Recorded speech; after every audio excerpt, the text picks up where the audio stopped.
बिस्मिल्लाहिर्रहमानिर्रहीम। अस्सलाम वालेकुम। वालेकुम सलाम। चलो भाई, आज हम सीखेंगे आईने देखने की दुआ। ओके।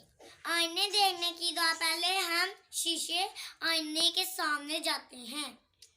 चलो, आईने देखने की दुआ आईने देखने की दुआ ये है। आईने देखने की दुआ ये है। अल्लाहुम्मा कामा अल्लाहुम्मा कामा हसनता हसनता खल्की खल्की फहसीन फहसिन खुल्की। खुल्की।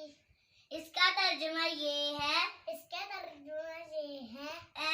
ऐ मेरे अल्लाह, ऐ मेरे रब, ऐ मेरे रब, जिस तरह तूने मुझे खूबसूरत बनाया उस तरह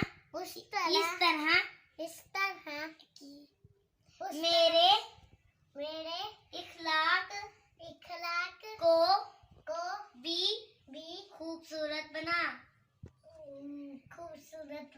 ओके, बाय बाय। तो दोस्तों, अगर ये वीडियो आपको